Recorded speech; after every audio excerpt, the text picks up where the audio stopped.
Hi everyone and welcome back. It's Mindy for Neat and Tangled, and I have 3 cards I'm going to show you how I made where you can create some really unique backgrounds, and I'm going to use the same stencil from Neat and Tangled on all 3 of the cards. For my first background that I'm going to create, I'm using the Rice Paddies stencil, and I'm actually using this on all 3 of the cards. The first thing I do is I'm going to attach my Tim Holtz watercolor cardstock to the stencil using some purple tape. That way it doesn't move. And then I'm also using purple tape to attach the stencil to a board. And this is just a cutting board I had picked up. This is so that I can pick up and move my background around. You'll see why in just a little bit, but this is going to hold everything in place securely. Next, I'm going to start with the BoBunny Sugar Glitter, and this is a paste. I have never tried this glitter paste before, so this is new to me. So I'm just going to open that up, and using a palette knife, I'm going to kind of scoop this out. Now I did notice as far as consistency, this is really creamy, so it was very easy to take out, very easy to apply to my background. And because of the intricacy of the stencil, I'm going to start off very slow, and I'm also going in the direction of the stencil. So I'm just starting from that bottom corner and working my way up.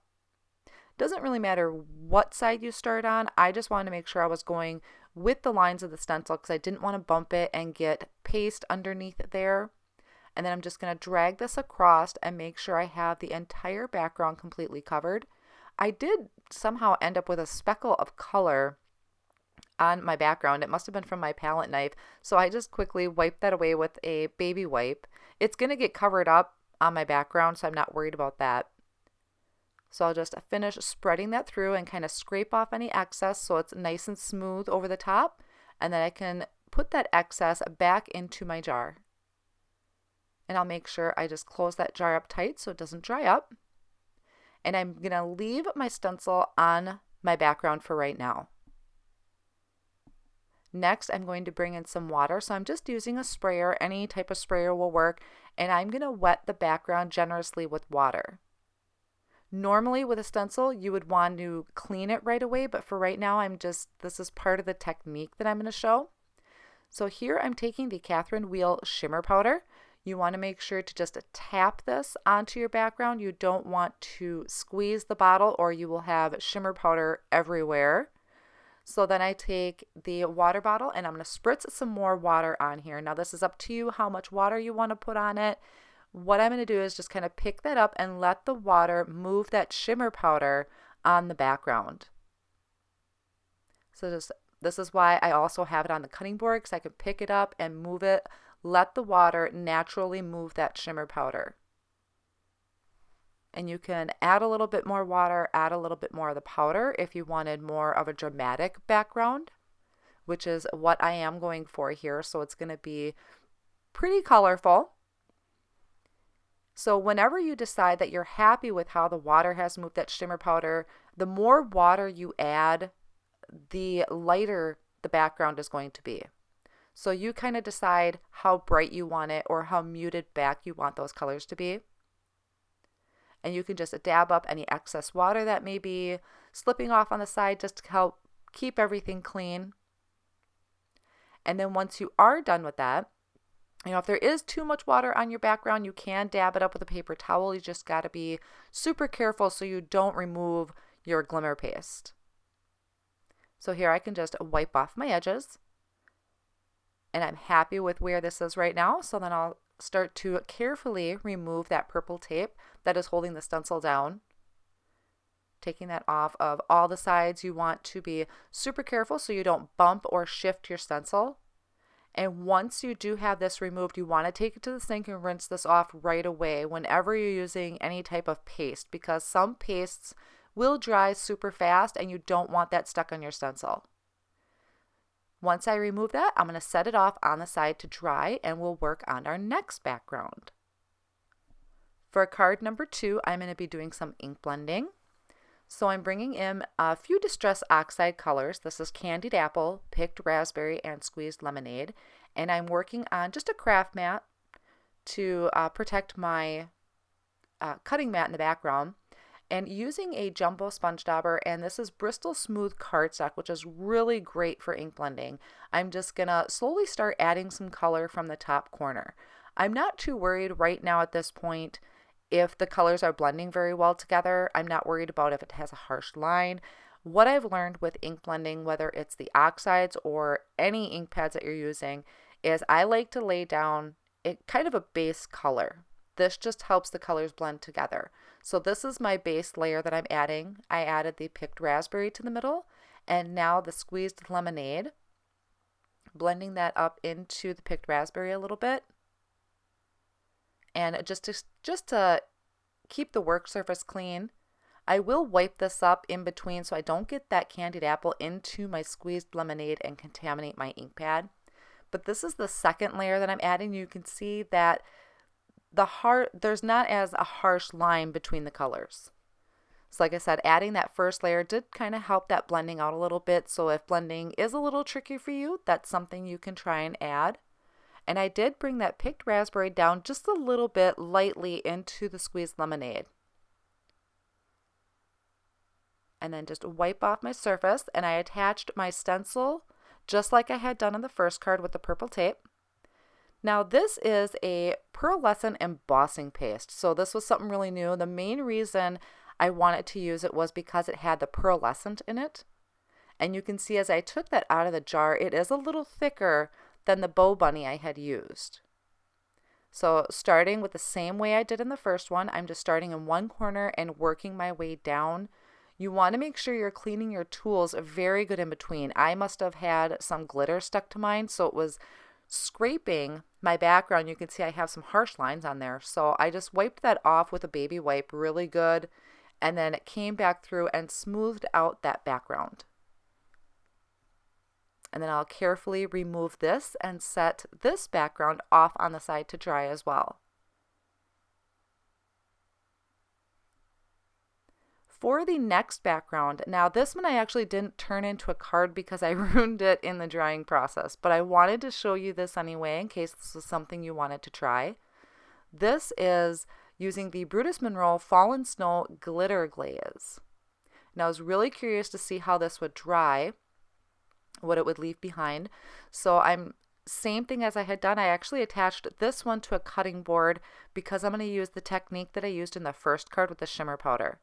So I just am going through and smoothing this over the entire background.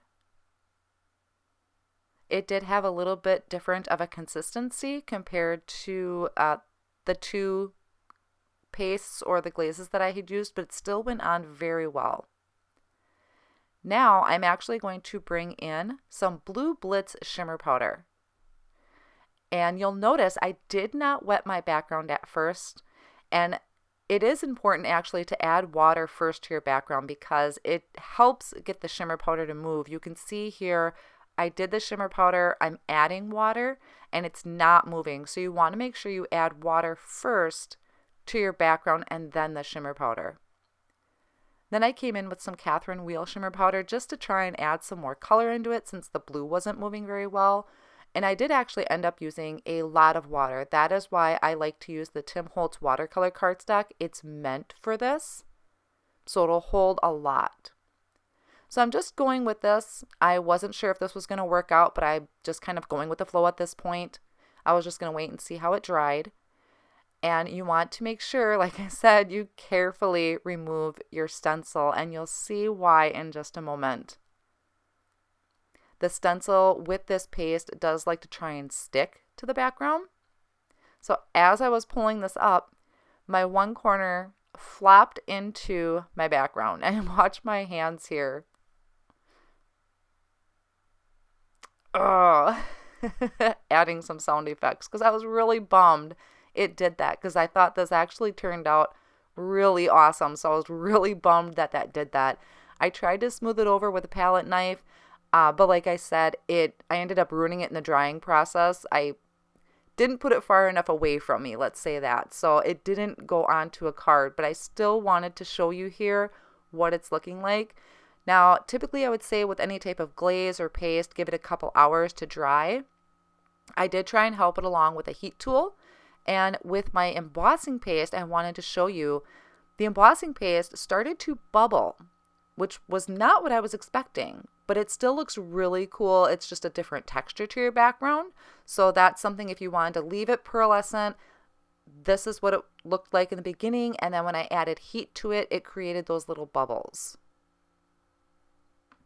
Now that my panels are dry, I'm going to start turning them into cards. So I did trim these panels down to 4 by 5.25.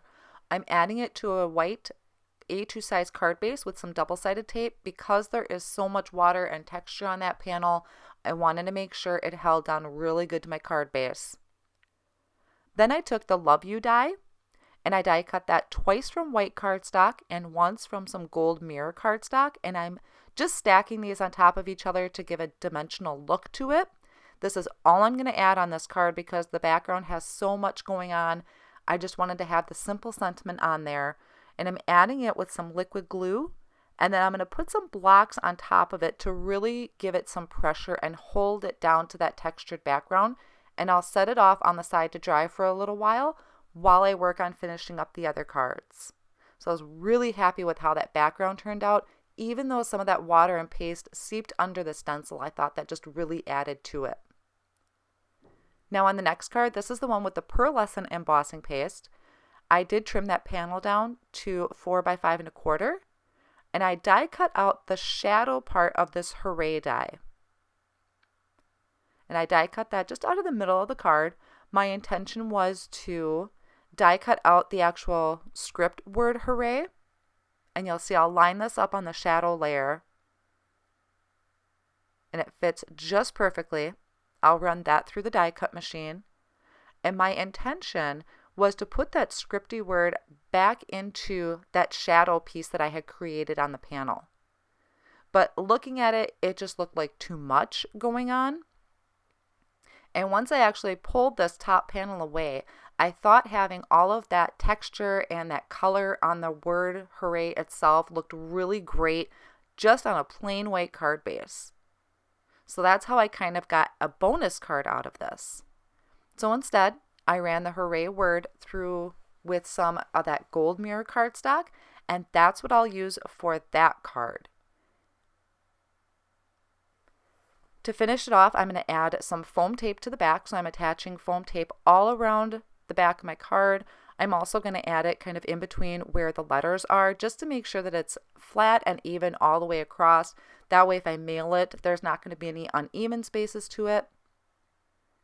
And then once I remove the backing of that foam tape, I can attach that to my A2 size white card base. Just making sure I have a nice white even edge all the way around. And then using the liquid glue, I'll add that gold mirror cardstock that I die cut the Hooray word out of. So these are perfect birthday cards, very festive, very colorful. I kind of just spread that liquid glue around with my finger to help eliminate any of that liquid glue seeping through. And then I like to use the tweezers because that can really get into those spaces. And then I'll just kind of wipe up any glue that did kind of pop through on me a little bit. Lots of dimension and color and shine. So for that bonus card, I die cut Hooray out of white cardstock twice, stacked that up with some liquid glue, and added my colorful die cut on top. So that will be ready for my other card. Now for some sentiments, I'm using the Piece of Cake Sentiments stamp set. And what I did is I used the same sentiment for both just for simplicity's sake. I stamped it in Versamark onto black cardstock and heat embossed with gold embossing powder. And I'm just attaching that right to that bottom corner, keeping it really simple since there's so much going on. On this card, I trimmed down a white panel to 3 3/4 by 5 inches, layered it on top of a gold mirror cardstock panel that's 4 by 5.25. And then an A2 size card base, and that's just simplicity but gorgeous. And then here's a look at that first card we created now that it's nice and dry. Beautiful, beautiful backgrounds. So that is just taking a look at some different ways you can create backgrounds with stencils. I really hope you enjoyed it and you were able to get some inspiration out of it. Thank you so much for stopping by, and I'll see you next time.